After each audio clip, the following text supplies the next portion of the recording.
يا ماضى العجائب فجئ عونا لك في النوائب كل هم وغم سينجلي بولايتك يا علي يا علي يا علي كل هم وغم سينجلي.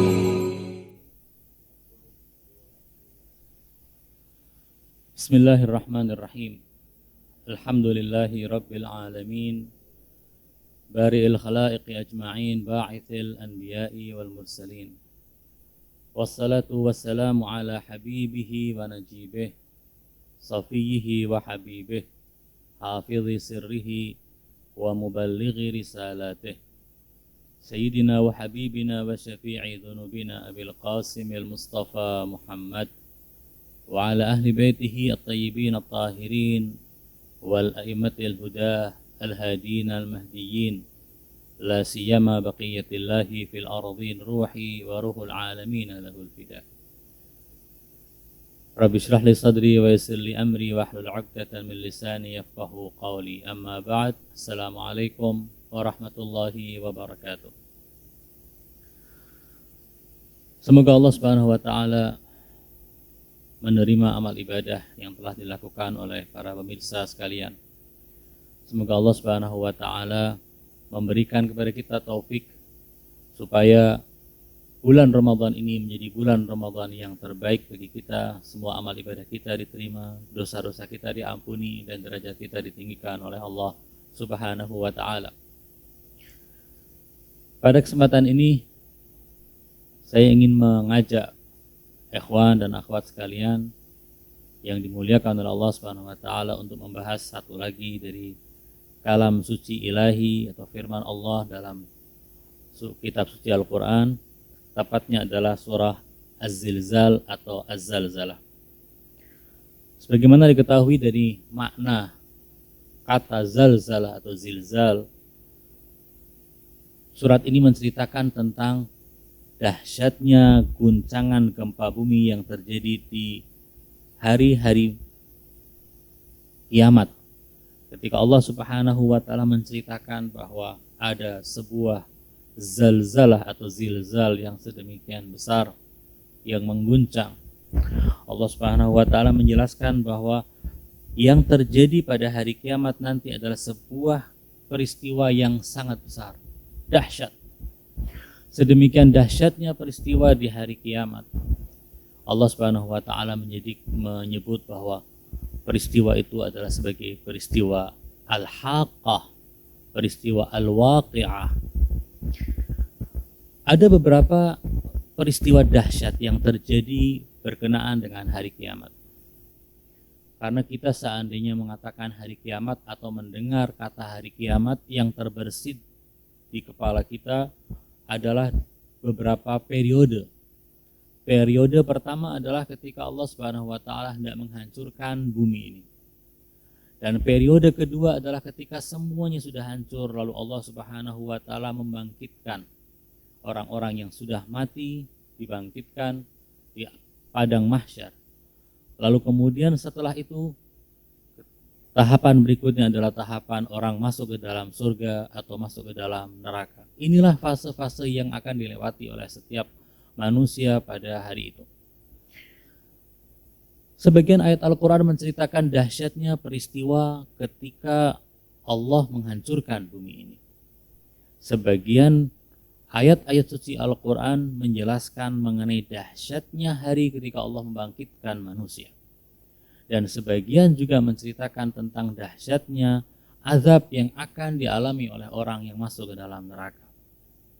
Ketiga tahapan itu dilukiskan oleh Allah Subhanahu wa taala dalam Al-Qur'an dengan gambaran yang sedemikian indah dan sedemikian besar. Salah satunya adalah peristiwa yang terjadi yang disebut dengan gempa bumi dahsyat. Setidaknya ada dua ayat suci Al-Qur'an yang menjelaskan tentang zalzalah ini. Yang pertama adalah di surat Zalzalah atau Zilzal, dan yang kedua adalah di surat Al-Hajj.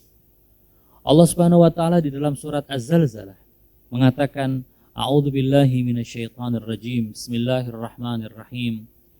Idza zulzilatil ardu zilzalaha. Ketika bumi digoncangkan dengan sekeras-kerasnya, dengan guncangan yang dahsyat. Kita tahu bahwasanya zalzala adalah sebuah kata kerja dalam bahasa Arab yang menurut para ahli bahasa disebut dengan fi'il atau kata kerja yang muta'addi. Artinya dia punya objek. Ketika dikatakan zulzila, artinya dari bentuk aktif berubah menjadi bentuk pasif. Tidak disebutkan siapa yang mengguncang, karena sudah kita ketahui siapa yang akan mengguncang bumi ini. Yang disebutkan adalah bumi itulah yang diguncang. Lalu setelah Allah mengatakan bahwa bumi diguncangkan, Allah menyebutkan masdarnya atau disebut dengan maf'ul mutlak. Zilzalaha, dengan goncangan yang sedemikian dahsyat. Goncangan kalau seandainya terjadi pada sesuatu yang besar, goncangannya kecil maka orang tidak akan merasakan.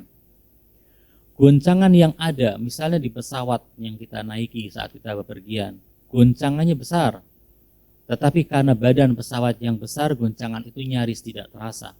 Kecuali jika terjadi turbulensi yang hebat, baru orang akan merasakan. Dikatakan bahwa di Indonesia ini, di negara kita yang tercinta ini, setiap harinya terjadi puluhan bahkan ratusan kali gempa. Gempa adalah goncangan bagi bumi ini. Tetapi karena besarnya gempa itu adalah kecil, maka orang yang hidup di atasnya, di atas bumi tidak merasakan gempa tersebut. Namun jika gempa itu atau goncangan itu disesuaikan dengan bentuk yang diguncang, maka akan terjadi goncangan yang besar. Misalnya ketika air di kolam renang yang luas misalnya, air itu kita goyangkan dengan tangan kita, maka yang akan berguncang hanya daerah yang kita goncang. Sementara air yang ada di tempat yang agak jauh dari tempat kita berada dan menggoncangkan air itu, goncangan yang terasa hanya kecil, bahkan nyaris tidak terlihat. Bagaimana jika seandainya yang menggoncang adalah kekuatan yang sedahsyat ukuran kolam tadi? Allah Subhanahu wa taala menjelaskan di sini, ketika bumi digoncangkan dengan goncangan yang sesuai dengan besarnya bumi. Artinya betul-betul bumi itu merasakan goncangan. Lalu kemudian apa yang terjadi ketika digoncangkan? Wa akhrajatil ardu athqalaha, beban-beban yang ada di dalamnya dikeluarkan oleh bumi. Wa qalal insanu ma laha, manusia kemudian bertanya-tanya, ada apakah gerangan yang terjadi? Karena belum pernah terjadi goncangan bumi yang sedemikian dahsyat. Dahsyatnya goncangan bumi itu kalau kita mau melihat dalam surat Al-Hajj, Allah Subhanahu wa taala menjelaskan dengan lebih dahsyat lagi. Allah Subhanahu wa taala berfirman, A'udzubillahi minasyaitonirrajim. Bismillahirrahmanirrahim. Ya ayyuhan nasu taqu rabbakum inna zalzalatas sa'ati syai'un 'azim. Wahai sekalian manusia, bertakwalah kalian kepada Tuhan kalian. Sesungguhnya goncangan yang terjadi pada hari kiamat itu syai'un 'azim, adalah sesuatu yang sangat dahsyat. Apa itu yang terjadi pada saat itu? Yauma tarawnaha tadhalu kullu murdi'atin amma arda'at wa tad'u kullu dhatu hamlin hamlaha wa tara nasa sukara wa ma hum bisukara walakinna 'adzaballahi syadid. Ayat ini menjelaskan bahwa ketika terjadi goncangan dahsyat di hari kiamat, gempa bumi yang sedemikian hebat, wanita yang menyusui bisa kering air susunya. Wanita yang mengandung bisa gugur janinnya. Orang akan sempoyongan seakan-akan dia tengah dalam keadaan mabuk, padahal mereka bukan mabuk. Yang terjadi oleh Allah Subhanahu wa taala digambarkan sebagai adzaballahi syadid, azab Allah sedemikian dahsyat. Kita kembali kepada surat Az-Zalzalah. Bagaimana Allah Subhanahu wa taala melukiskan kejadian gempa bumi dahsyat pada hari kiamat itu. Ketika bumi mengeluarkan semua yang ada pada dirinya. Lalu kemudian manusia bertanya-tanya, ada apa gerangan? Artinya, itu ketika terjadi masih ada manusia yang hidup di muka bumi ini. Pada saat terjadinya gempa bumi dahsyat yang menandakan berakhirnya bumi ini, usia bumi ini, dan semua akan dihancurkan oleh Allah Subhanahu wa taala, pada saat itu masih ada manusia yang hidup di atas muka bumi ini. Tidak heran ketika Allah Subhanahu wa taala juga menyebutkan di dalam surat Al-Hajj tadi, wa tarannasa sukara wa ma hum bisukara. Engkau melihat orang manusia seakan-akan mereka dalam keadaan mabuk, sempoyongan, terhuyung ke sana dan kemari. Karena apa? Karena dahsyatnya guncangan yang terjadi. Kesimpulan yang bisa kita ambil bahwa pada saat terjadinya gempa bumi yang menandakan hari akhir terjadi di bumi ini, masih ada manusia-manusia yang hidup di atas muka bumi. Kesimpulan kedua yang bisa kita ambil, bahwa yang ada dan tersisa di muka bumi pada saat itu adalah orang-orang yang buruk dan orang-orang yang jahat. Buktinya di dalam surat Al-Hajj, Allah menyebutkan, Inna azaballahi syadid. Azab Allah adalah azab yang pedih dan besar, menandakan bahwasanya mereka yang mengalami hari itu sedang menghadapi azab dari Allah Subhanahu wa taala. Semoga Allah Subhanahu wa taala tidak menggolongkan kita semua dan keturunan kita dari orang-orang yang kafir dan ingkar di hari kiamat tersebut. Lalu kemudian Allah Subhanahu wa taala menjelaskan di surat Az-Zalzalah, ketika bumi sudah digoncangkan dan ketika bumi mengeluarkan apa yang ada pada dirinya, dan ketika manusia bertanya-tanya, ada apa gerangan? Saat itulah Allah Subhanahu wa taala mengatakan, yauma idzin tuhadditsu akhbaraha. Hari itu bumi akan menceritakan apa yang terjadi. Tentunya menceritakan tidak harus dengan lisan yang berarti lidah. Bumi menceritakan dengan keadaannya. Orang bisa melihat apa yang terjadi pada saat itu. Bumi menceritakan bi anna rabbaka awhalaha. Dia mengalami kondisi semacam ini karena wahyu dari Allah, karena perintah dari Allah. Tidak mungkin bumi akan goncang sedemikian dahsyat kecuali karena Allah Subhanahu wa taala yang memerintahkannya untuk goncang. Nah, pada saat itu Allah Subhanahu wa taala kemudian menceritakan tahap berikutnya. Tahap berikutnya dari kiamat. Jika yang terjadi pada awalnya zulzilatil ardu zilzalaha, bumi digoncangkan sedemikian dahsyat, lalu kemudian terjadilah yang disebut dengan hari mahsyar, hari di mana manusia dibangkitkan dari alam kubur. Ketika mereka dibangkitkan, mereka semua akan digiring ke satu tempat yang disebut dengan padang mahsyar. Semua manusia akan dikumpulkan oleh Allah Subhanahu wa taala. Dari manusia pertama sampai manusia yang paling akhir hidup di dunia, semuanya akan dikumpulkan. Yauma idzin yasdurun nas ashtatan. Semuanya akan dikumpulkan. Untuk apa? Liyurau a'malahum. Supaya mereka ditunjukkan, ini loh perbuatan kalian selama kehidupan kalian di bumi ini. Ini loh yang kalian telah tanam untuk kehidupan kalian di akhirat ini. Itulah yang akan terjadi nanti. Allah Subhanahu wa taala dengan indah menceritakan dua fase kehidupan manusia setelah kiamat atau ketika kiamat. Yani pertama kali adalah ketika manusia-manusia yang ingkar sudah memenuhi bumi dan bumi sudah sampai kepada usianya yang harus berakhir. Allah menggoncangkan bumi itu dan menghancurkan bumi tersebut. Lalu kemudian setelah itu terjadi, manusia akan dikumpulkan. Dikumpulkannya manusia liyurau a'malahum adalah suatu hal yang berat ketika orang harus melihat apa yang dilakukannya. Allah Subhanahu wa taala pada ayat berikutnya mengatakan bahwa orang akan diperlihatkan apa saja yang mereka lakukan.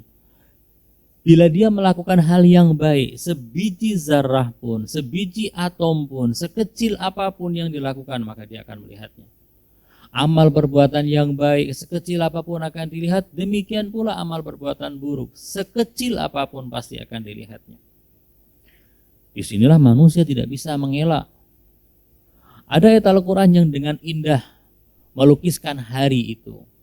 Allah Subhanahu wa taala mengatakan, Iqra kitabak kafa binafsikal yawma 'alaika hasiba. Bacalah kitabmu, laporan amalmu.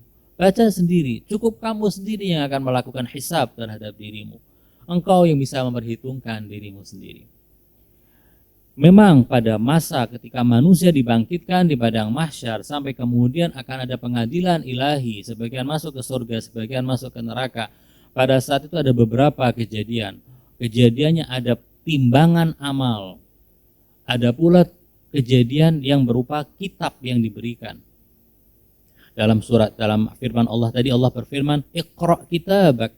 Bacalah kitabmu, bukumu sendiri kamu baca, buku amal perbuatanmu kau baca sendiri. Kafa binafsika al-yawma 'alaika hasiba. Di dalam ayat yang lain Allah Subhanahu wa taala mengatakan ketika kitab itu diberikan kepada orang-orang yang kafir, dia akan mengatakan begini, "Ma li hadzal kitab la yughadiru saghiratan wala kabiratan illa ahsaha." Buku laporan apa ini? Tidak ada perbuatan sekecil apapun atau besar seperti apapun juga kecuali ada di dalamnya. Wa wajadu ma 'amilu hadira, dalam surat Al-Kahf. Mereka menyaksikan apa yang mereka lakukan. Ketika Allah Subhanahu wa taala di dalam surat Al-Kahf mengatakan wa wajadu ma 'amilu hadira, orang-orang itu akan menyaksikan sendiri apa yang mereka lakukan di dunia ini. Mereka menyaksikan hadira, hadir di hadapan mereka sendiri. Di surat Az-Zalzalah Allah menyebutkannya dengan istilah yang lain. فَمَنْ يَعْمَلْ مِثْقَالَ ذَرَّةٍ خَيْرًا يَرَهُ وَمَنْ يَعْمَلْ مِثْقَالَ ذَرَّةٍ شَرًّا يَرَهُ. Barang siapa yang melakukan sekecil apapun amal kebaikan, dia akan melihatnya. Akan melihatnya. Kenapa melihat? Kan hadir di hadapannya. Di sini ataupun di surat Al-Kahf Allah tidak menyebutkan tentang balasan. Yang Allah sebutkan adalah amal perbuatan itu sendiri yang akan disaksikan. Wa may ya'mal mithqala dzarratin syarran yarah. Orang yang melakukan keburukan sekecil apapun dia akan melihat, bukan akan merasakan akibatnya.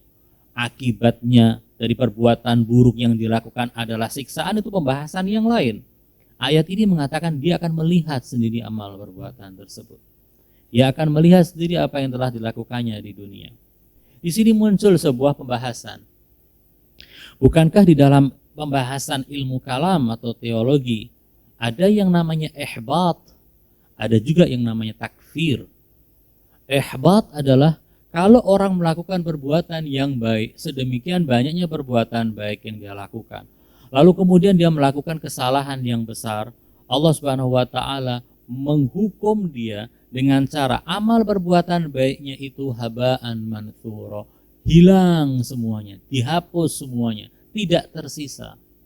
Sebaliknya, jika orang melakukan perbuatan dosa, menimbun dosa, sedemikian banyaknya dosa yang dia lakukan, tetapi kemudian dia melakukan amal perbuatan yang baik, dia bertaubat, dia meminta maaf kepada Allah, atau melakukan perbuatan-perbuatan yang bisa membuat dosa-dosanya digugurkan oleh Allah Subhanahu wa taala, atau istilahnya takfir, maka tidak ada lagi sisa dari dosa-dosa pada amal perbuatan dia.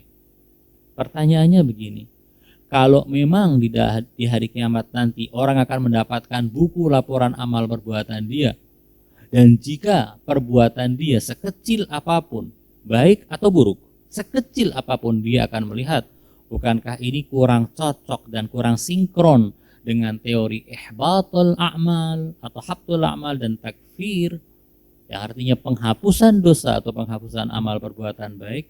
Jawabannya sinkron. Sebab ketika orang melakukan perbuatan, amal perbuatan yang baik, dosa pahalanya sudah sedemikian banyak, lalu dia melakukan perbuatan yang mengakibatkan dosanya dihapus, maka hapus sama sekali, kosong, tidak ada sisanya. Bukankah dikatakan oleh Allah dalam surat Az-Zalzalah ini bahwa dia akan melihat amal perbuatan dia sekecil apapun? Jawabannya iya, tapi bukankah sudah dihapus? Ketika sudah dihapus maka tidak ada lagi di dalam laporan amal perbuatan dia. Ketika sudah dihapus maka tidak akan kelihatan lagi, tidak ada. Ketika sesuatu sudah dihapus, ditiadakan, berarti tidak ada. Ketika tidak ada maka tidak bisa untuk dilihat. Demikian pula dosa yang dilakukan oleh seorang manusia. Dosa sedemikian banyak yang mungkin dilakukan oleh seorang hamba. Lalu dia bertaubat, meminta ampun kepada Allah Subhanahu wa taala, dan Allah mengampuni. Atau dia melakukan amal perbuatan yang sedemikian soleh, misalnya seperti gugur di jalan Allah, syahid di jalan Allah, atau melakukan hal-hal yang berhubung yang sangat besar faedahnya, yang diterima oleh Allah Subhanahu wa taala karena keikhlasannya yang besar. Allah Subhanahu wa taala akan mengampuni dosa-dosanya. Ketika dosa-dosa diampuni, berarti ketika di hari kiamat nanti, faman ya'mal mithqala dzarratin syarran, bukankah dia telah melakukan keburukan? Dilihat tidak ada keburukannya. Kenapa? Karena sudah dihapus. Artinya, teori habtul a'mal atau ihbatul a'mal dan teori takfir, dua-dua teori ini sinkron dengan pembahasan mengenai amal perbuatan yang bisa dilihat sekecil apapun amal perbuatan itu di akhirat nanti. Jika ini bisa kita pahami, ikhwan akhwat sekalian, saudara-saudaraku seiman, Allah Subhanahu wa taala di bulan Ramadan membuka pintu yang disebut dengan pintu taubat, membuka pintu bagi kita, pintu maghfirah. Apakah ketika pintu sudah dibuka, seorang hamba yang beriman kepadanya, seorang hamba yang tahu bahwasanya Tuhannya adalah Arhamur Rahimin, bahwa Tuhannya adalah sangat penyayang, lebih penyayang jauh dibandingkan ibunda dia sendiri. Yang mana dalam riwayat dikatakan kasih sayang seorang ibu kepada anaknya yang merupakan kasih sayang paling tulus yang bisa kita temukan dalam kehidupan manusia dibandingkan kasih sayang Allah kepada hamba-hambanya ibarat setetes air dibandingkan samudera. Jika kita mengimani hal itu dan percayakan hal itu, lalu pintu taubat di bulan Ramadan ini terbuka, pintu ampunan terbuka, apakah kita tidak mau masuk ke pintu taubat itu? Masuk untuk mendapatkan taubat dan maghfirah dari Allah Subhanahu wa taala. Sehingga jika kita punya amal perbuatan yang buruk di masa lalu, amal perbuatan buruk itu akan dihapus oleh Allah Subhanahu wa taala. Sehingga kelak kita di akhirat nanti ketika berhadapan dengan pengadilan ilahi tidak lagi menemukan perbuatan buruk kita di sana. Kita mohon pada Allah Subhanahu wa taala semoga kita diberi taufik oleh Allah untuk bisa menjadi hamba-hambanya yang saleh, melaksanakan semua apa yang diridhai oleh Allah, apa yang diperintahkan oleh Allah dan meninggalkan segala hal yang dilarang oleh Allah Subhanahu wa taala. Aqulu qawli hadza wa astaghfirullahal azim li wa lakum. Wassalamualaikum warahmatullahi wabarakatuh.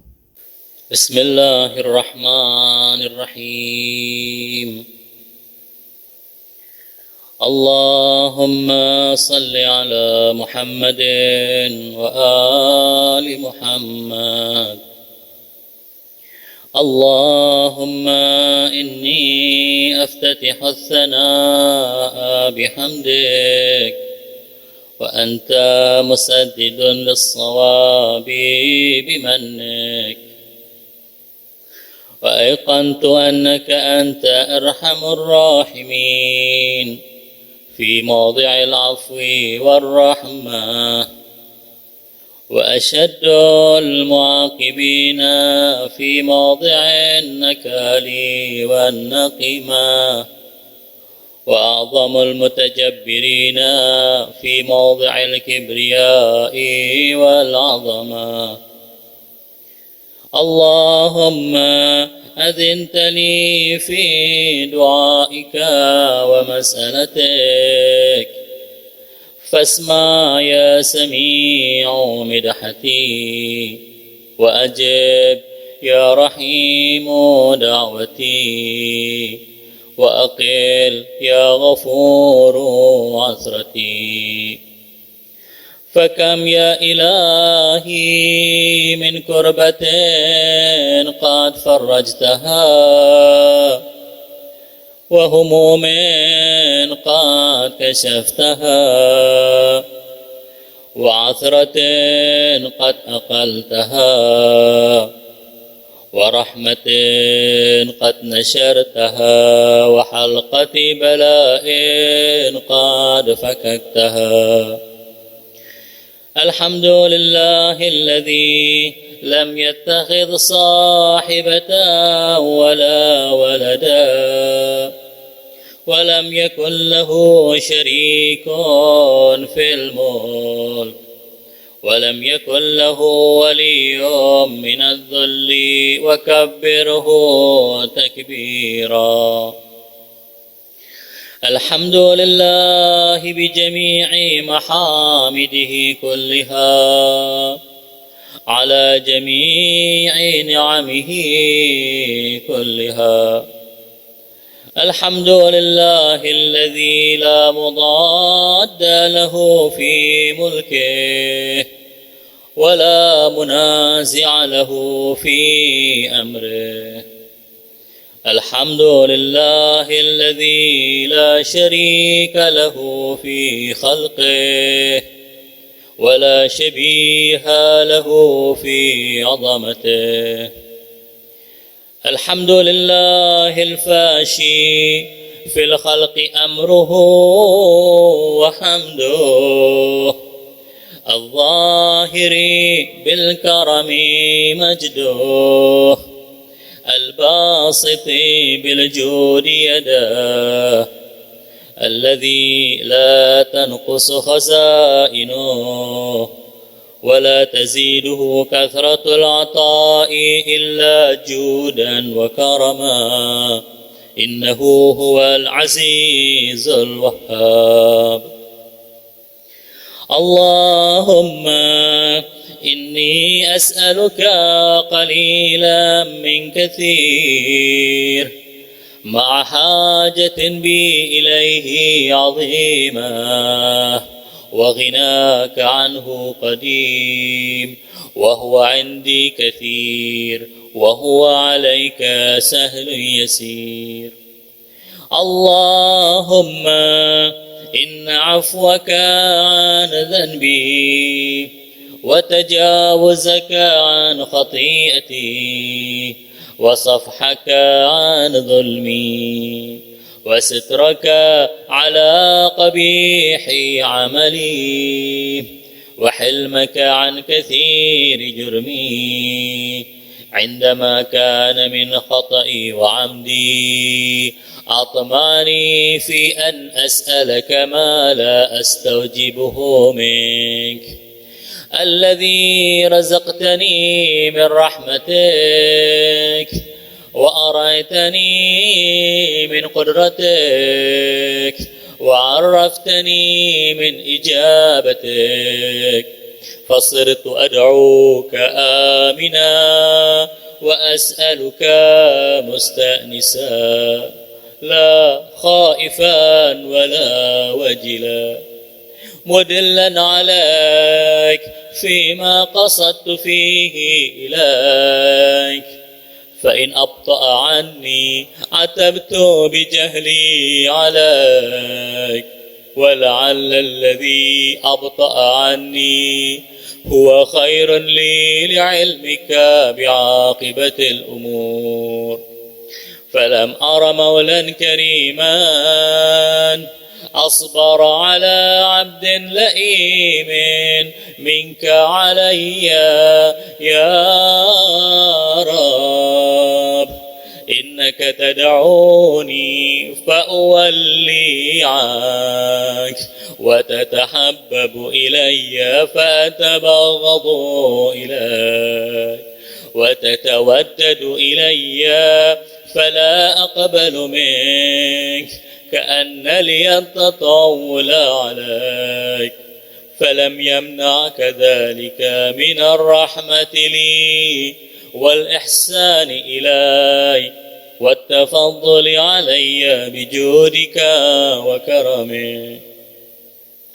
فارحم عبدك الجاهل وجد عليه بفضل إحسانك، إنك جواد كريم.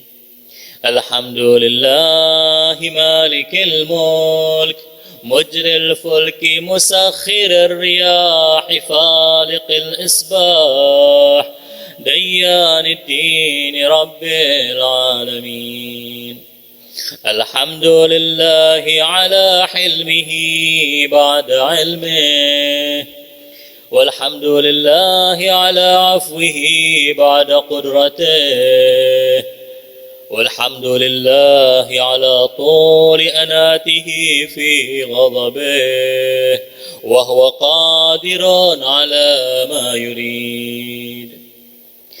الحمد لله خالق الخلق باسط الرزق فالق الإصباح ذي الجلال والإكرام والفضل والإنعام، الذي بعد فلا يرى وقربا فشهد النجوى تبارك وتعالى.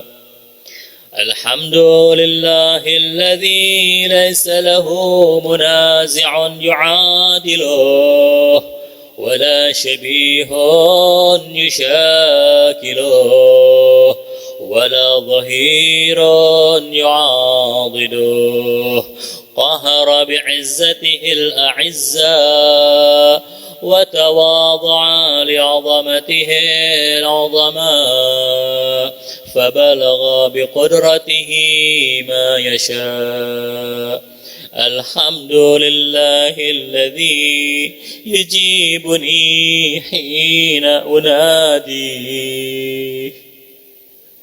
ويستر علي كل عورة وأنا أعصيه ويعظم النعمة علي فلا أجازيه. فكم من موهبة هنيئة قد أعطاني وعظيمة مخوفة قد كفاني وبهجة مونقة قد أراني فأثني عليه حامدا وأذكره مسبحا. الحمد لله الذي لا يهتك حجابه ولا يغلق بابه ولا يرد سائله ولا يخيب آمله. الحمد لله الذي يؤمن الخائفين وينجي الصالحين ويرفع المستضعفين ويضع المستكبرين ويهلك ملوكا ويستخلف آخرين. والحمد لله قاصم الجبارين مبير الظالمين مدرك الهاربين نكال الظالمين صريخ المستصرخين موضع حاجات الطالبين معتمد المؤمنين.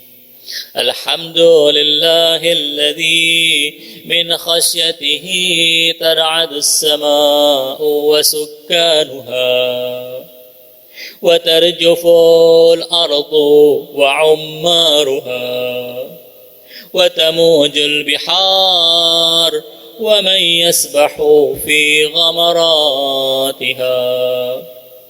الحمد لله الذي هدانا لهذا وما كنا لنهتدي لولا أن هدانا الله. الحمد لله الذي يخلق ولم يخلق ويرزق ولا يرزق ويطعم ولا يطعم ويميت الأحياء ويحيي الموتى وهو حي لا يموت بيده الخير وهو على كل شيء قدير. اللهم صل على محمد عبدك ورسولك وأمينك وصفيك وحبيبك وخيرتك من خلقك وحافظ سرك ومبلغ رسالاتك أفضل وأحسن وأجمل وأكمل وأزكى وأنمى وأطيب وأطهر وأسنى وأكثر ما صليت وباركت وترحمت وتحننت وسلمت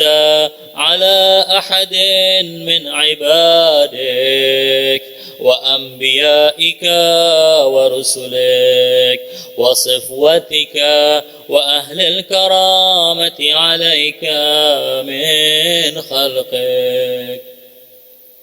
اللهم وصل على علي أمير المؤمنين ووصي رسول رب العالمين، عبدك ووليك وأخي رسولك وحجتك على خلقك وآيتك الكبرى والنبأ العظيم. وصل على الصديقة الطاهرة فاطمة الزهراء سيدة نساء العالمين. وصل على سبطي الرحمة وإمامي الهدى الحسن والحسين سيدا شباب أهل الجنة. وصل على أئمة المسلمين علي بن الحسين ومحمد بن علي وجعفر بن محمد وموسى بن جعفر وعلي بن موسى ومحمد بن علي وعلي بن محمد والحسن بن علي والخلف الهادي المهدي، حججك على عبادك وأمنائك في بلادك صلاة كثيرة دائمة. اللهم وصل على ولي أمرك القائم المؤمل والعدل المنتظر وحفه بملائكتك المقربين وأيده بروح القدس يا رب العالمين. اللهم اجعله الداعي إلى كتابك والقائم بدينك، استخلفه في الأرض كما استخلفت الذين من قبله. مكن له دينه الذي ارتضيته له، أبدله من بعد خوفه أمنا، يعبدك لا يشرك بك شيئا. اللهم أعزه وأعزز به، وانصره وانتصر به، وانصره نصرا عزيزا، وافتح له فتحا يسيرا، واجعل له من لدنك سلطانا نصيرا.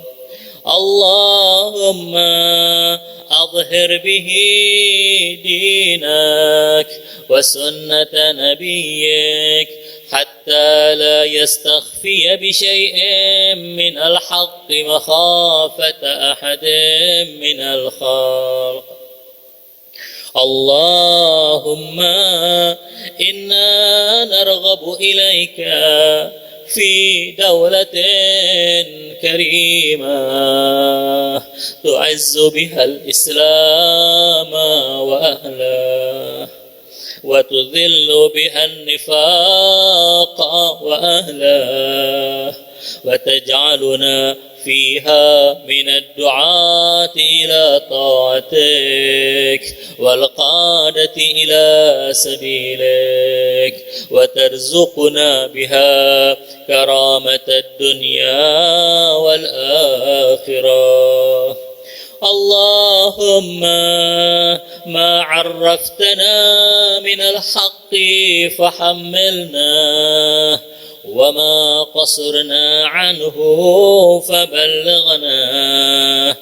اللهم المم به شعثنا، واشعب به صدعنا، وارتق به فتقنا، وكثر به قلتنا، وأعزز به ذلتنا، وأغني به عائلنا، واقض به عن مغرمنا، واجبر به فقرنا، وسد به خلتنا، ويسر به عسرنا، وبيض به وجوهنا، وفك به أسرنا، وأنجح به طلبتنا، وأنجز به مواعيدنا، واستجب به دعوتنا، وأعطنا به سؤلنا، وبلغنا به من الدنيا والآخرة آمالنا، وأعطنا به فوق رغبتنا. يا خير المسؤولين وأوسع المعطين، اشف به صدورنا، وأذهب به غيظ قلوبنا، واهدنا به لما اختلف فيه من الحق بإذنك، إنك تهدي من تشاء إلى صراط مستقيم. وانصرنا به على عدوك وعدونا إله الحق. آمين.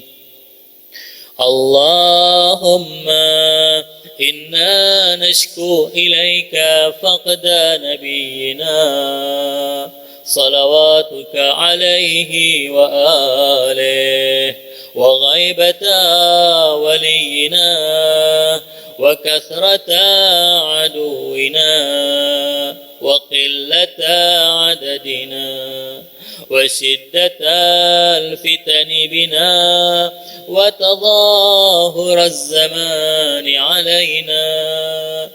فصل على محمد وآله، وأعنا على ذلك بفتح منك تعجله، وبضر تكشفه، ونصر تعزه، وسلطان حق تظهره، ورحمة منك تجللناها، وعافية منك تلبسناها، برحمتك يا أرحم الراحمين.